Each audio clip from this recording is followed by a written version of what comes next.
ครับโอ้ออกโอ้เพิ่นได้ปลาอันปลากระทิงนำหนาวบ่อันนี้อันนึงอันนี้ฮะถือไว้เด้อน้องเอ้ยเนาะมีติดตัวน้อยตัวน้อยโอ้คนปลาโตนักก้นบ่จักได้บ่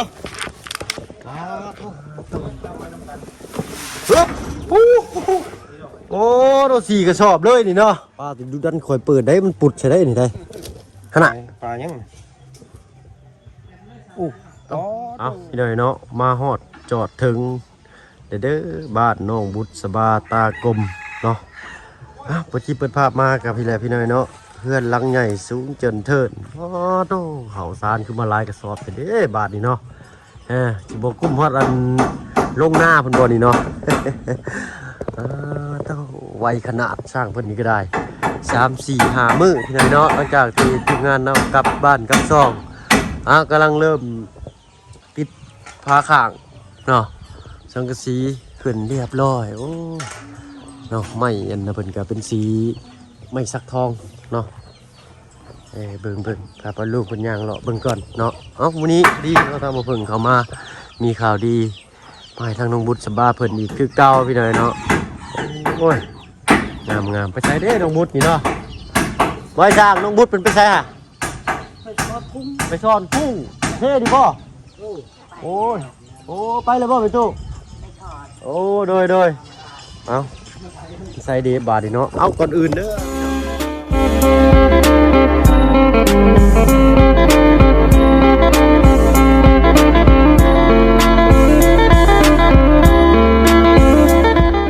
เนาะกับทักทายสบายดี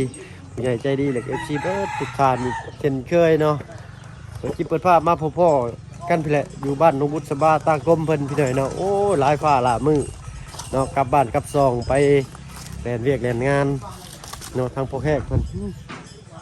เนาะก็จนว่าจะลืมกันพี่แหละเนาะพาลุงลืมกันแหละประจักษ์พี่หน่อยเนาะทำบ่เพิ่งก็บ่ได้ค่อยลงคลิปอยู่พุ่นก็ได้เนาะเมื่อบ้านก็อันไหนก่อนพี่หน่อยเนาะสิถ่ายคลิปปัดยันซอยเวียกคนบ่ทันเนาะว่าและเฮาผัดเป็น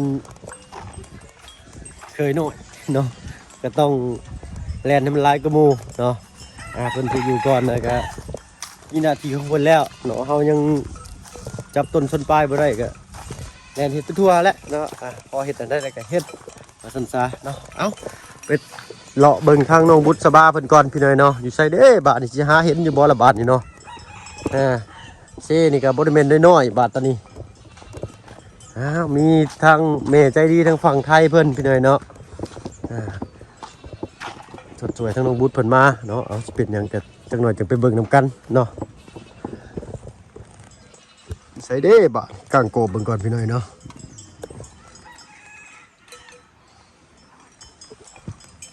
โอ้น้องบุษใช้ละบาทมิดจีรีแล้วกันเนาะอยู่ทางใดเด้บัดนี้ผู้บ่ผู้ตุ๊ปองอยู่ผู้เนาะเบิ่งก่อนพี่หน่อยเนาะเฮ็ดโอ้ว่าตำกันพี่หน่อยเนาะ ละเห็นน้องบุษบ่โอ้ยเบิ่งงัวชนกันบ่งัวเจ้านะโอ้งัวหลายเลยเจ้านี่เนาะ มันจะงัวเขาแรงอยู่เลยเนาะดีได้เด็กน้อยสำนีเพิ่นรู้จักเวียกงานอยู่เลยเนาะเด็กน้อยทางบ้านเฮานี่แล้วเลยชั่วโมงนี้เนาะได้จับโทรศัพท์ก้มหน้าใส่กันแล้วก็แล้วเลยชามเถื่อกับบ่ติงพี่หน่อยเนาะ ไปย่างเราหาทางน้องบุษบาตากลมเพิ่นก่อนลองใช้สิวโซนๆนั่นเด้อนี่เด้อสิพ่ออยู่บ่ดีเนาะพูดแล้วพี่หน่อยเนาะจันแมนอยู่เด้อกองก้นมันตุ๊ปองอยู่พูพี่เราเห็นบ่มันเด้อพูดนะแมนนั่นแหละและหมวกขาวๆโมเมนต์ไม่ได้ใช้หมวกกลมเงยอยู่ดำผุดดำวายพี่หน่อยเนาะเฮ้ยน้องเพิ่นมากันพี่หน่อยเนาะเพราะว่ายันว่าทางลุงจันทร์เพิ่นอยากไปเวียกทางอื่นเนาะเพราะว่า มารอบนี้ก็เอารถมอไซค์เสียท้ายรถใหญ่เพิ่นมาเอารถขี่รถคือเก่าเนาะเพราะว่าสิแล้วเพิ่นเรียนเรียกครั้งหนึงแล้วมาเพิ่นก็เรียนเรียกครั้งหนึงสินะเราไปถ่ากันนั่นยันบ่ทันเนาะพูดแล้วตะปองพี่น้องเอ้ยเนาะเนาะอันนี้ก็ทางชาวบ้านเพิ่นสินำเรือข้ามฝั่งเนาะน้ำเซผูกเท่านั้นมีรถไทยพี่น้องเพิ่นเอาข้ามได้น่ะมีบ่อน้ำตื้นบ่ใส่อ้าวน้องหัวบ่โอ้ยไปเอิ้นหาอยู่เฮือนบ่เห็นได้น่ะ ตู้ดำผุดดำว่ายพี่น้อยเนาะเอาไปสิมานกว่าไผมาแต่หึงเลยบ่น้องปลาโตหนาวบ่ปลาโตแนมมาแต่ไกลบ่ได้เด้ว่าก้องก้นมันอยู่ก้นขี้ฟ้าพังแรงอยู่ ใส่น้องบุตรได้หลายอยู่บ่ดันใส่ทางน้องหัวเพิ่นน้องหัวเพิ่นได้หลายอยู่บ่เด้เนาะให้สิมานก่อนกันเบิ่งก่อนเนาะโอ้ปกติสิเป็นผู้ชายเด้อพี่น้อยเนาะดำปลาอันนี้ทางน้องหัวกับน้องบุตรสบายดีเนาะโอ้ยพ่อหน้าคาดตาแต่โดนบ่ได้พ่อปลาลงมาเด้ปรากฏพี่น้อยเนาะ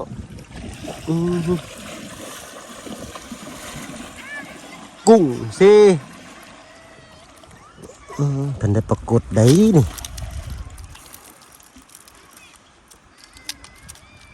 ปลาโตเราได้หลายอยู่เด้พี่น้อยเนาะใส่น้องบุตรมาทำแม่น้ำเลิกบ่น่ะโธ่ตุ๊บป่องข่อยก็เดียวว่าพี่ชังอึ้งลึงอยู่พี่น้อยเนาะ ก็ขอโทษขออภัยโอ้โหทางน้องหัวเพิ่นก็บ่ได้ยอม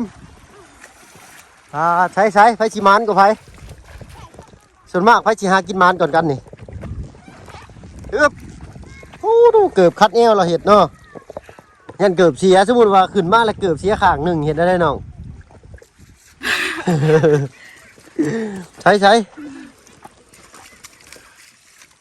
โอ้เดี๋ยวมีของใหม่ครับโอ้ออกโอ้เพิ่นได้ปลากระทิงนำหนาวบ่ปลากระทิงนี่หน่อยเนาะโอ้ปลากดคังบ่นี่ปลากดอันนี้ฮะโอ้ชิออกเลยเฮ้ยตายโดนน้องโอ้ปลานี่รุดปลานี่ก็ถือดินมันก็ฝืดอยู่พี่น้องนะอาจจะจับใช้ได้อยู่มันคมรีรังมันนะรังมันก่อนโอ้เย็นจ่อยเลยเนาะมากินกุ้งวันนี้มากินกุ้งตัวไปเห็ดอะไรกินน้องกุ้งตัวน้อยนี่ขัวอันนี้ว่าสิอันแกงใส่หมูแม่คนว่าสิแกงใส่หมู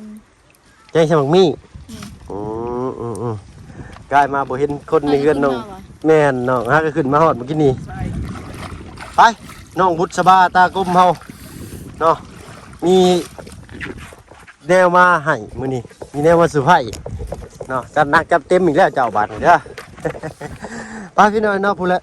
เขาเอาเบื่อกันพอๆกันอยู่เฮือนน้องบุษบาเพิ่นโอ้ยเนาะแล้วเกือบแล้วไวขนาดได้ของเพิ่นก็ได้ป้าเนาะยมพ่อโดยสบายดีเนาะโอ้พากันลงมาแต่เฮิงเงือบ่ล่ะบ่บุญพันป่าบ่มีไผในล่ะขึ้นมามื้อนี้บ่บุญพันป่าเพิ่นเข้ามาเนาะมื้อนี้เนาะโอ้เพิ่นเข้ามายังน่ะเมื่อวานนี้เราไม่สลาเนาะโอ้เห็นเข้าหลายกระสอบคงไปเด้เนาะผมบ่บุญพันป่าเพิ่น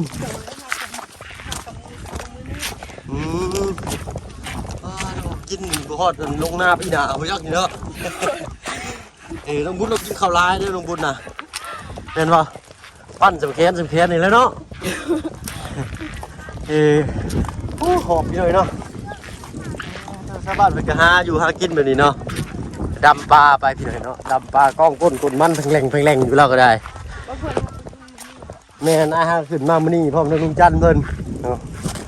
โอ้ยต้นเผาไปได้ดินี่เนาะ ห่อนสิพาจั่วจักบาทได้หวานหอมแซ่บได้ต้นมะพร้าวอยู่แบบว่าในโคกๆอย่างสิพี่น้อยเนาะถ้าว่าอยู่ในน้ำลายบ่อยากแซ่บน้ำอยากชุ่ม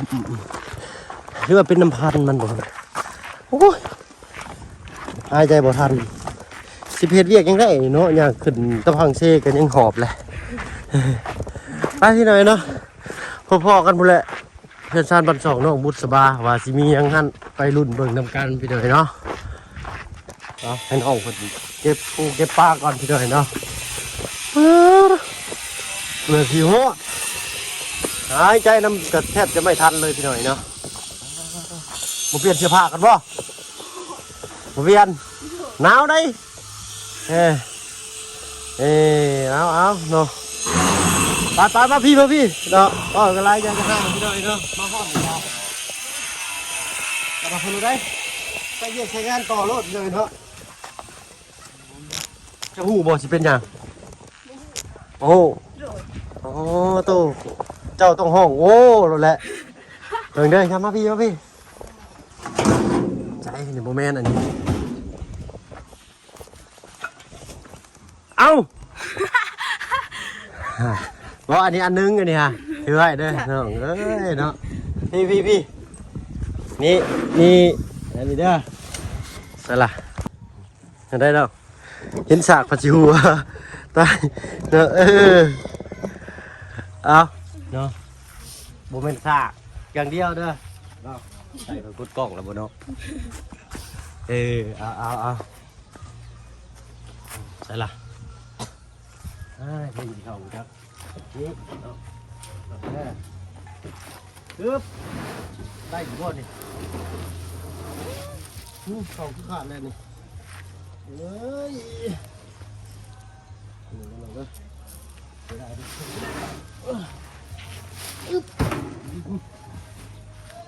นี่มาพี่น้องนี่จะเข่าแล้วคืออะไรเนี่ย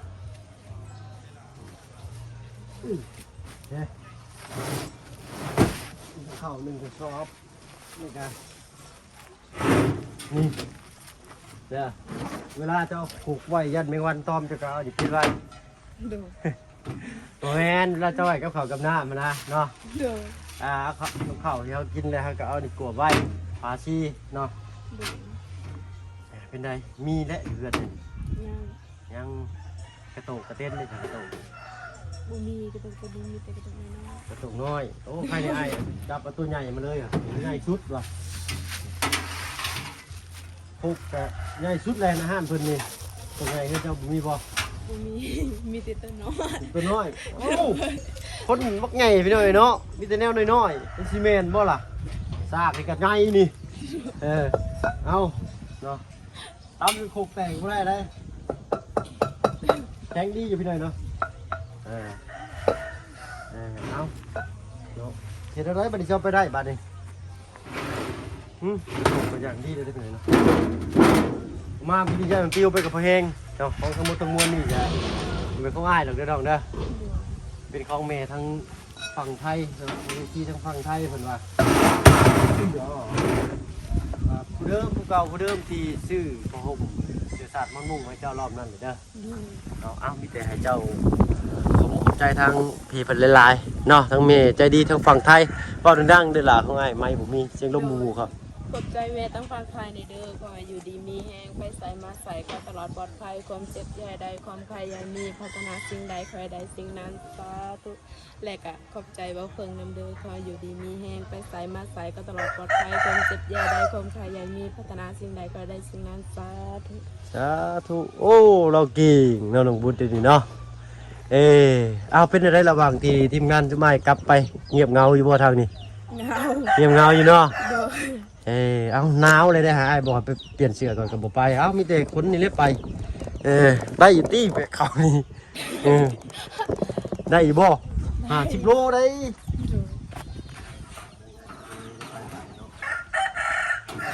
ยาสละไอ้น้องเบิ่นไปเลยเนาะได้บ่เบรกหามเอาบ่ซะเบรกเอาก็ได้เดี๋ยวได้บ่โอ้ยได้อยู่บ่ดีเนาะเฮ็ดอะไรฮะเฮ็ดอะไรนี่ย่อเป็นเนาะเอามาได้เลยอะไร1 2 ปาโตนักก้นบ่จักเดี๋ยวบ่ปาโต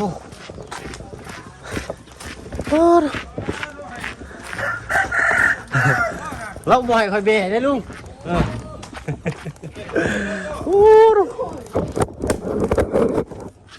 เฮ็ดต้องแม่นแน่นี่คือแม่นค่อยนี่เพราะว่าพับลงแล้วปั่นเนี่ย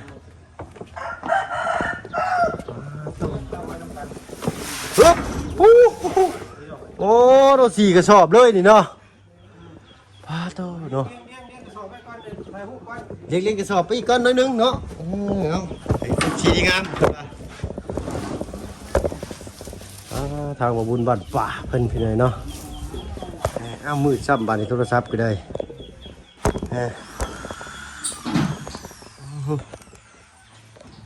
ไปน้องไปผู้แรกยังเหลืออยู่หลุมอีกเนาะ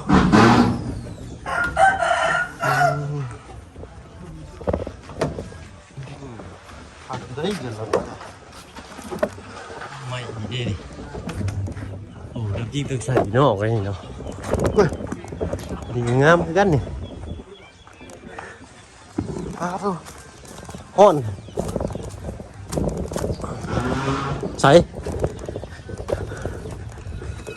มาที่ซอยมาจะเอาตัวใดโอเคโอ้หมักสากเนาะเพิ่นผู้ดีเนาะถือจับสากคล้องไปปราบรถมีดีกว่าสากเยอะมีอยู่บ่ มีแต่สักน้อย มีแต่สากน้อยโอ้โหถ้าเป็นถึกใจสากไงจับปรับรถเอาหนูหัวมวนเด้อพี่น้องเด้อเนาะถ้าบ่เบิ่งว่าผิดพลาดประการใดก็กราบขอโทษขออภัยนำหลายๆเอาหนูหัวมวนนะซั่นซะเนาะไว้ใส่อันนี้ได้เป็นอะไรนี่หั่นเปิดเบิ่งอยู่นี่ไว้จัดแจงดีงามเอาไว้อยู่เทิงบ่เอาตามสบายหน่อย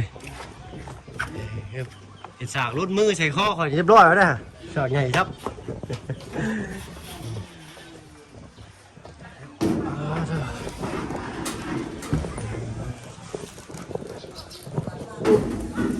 ตู้ป๊อกใจบาทนี่ปูปลาหน้าน้ำได้มาเสียดเมนูยังน้องสู่ตู้ห่อกินแมลง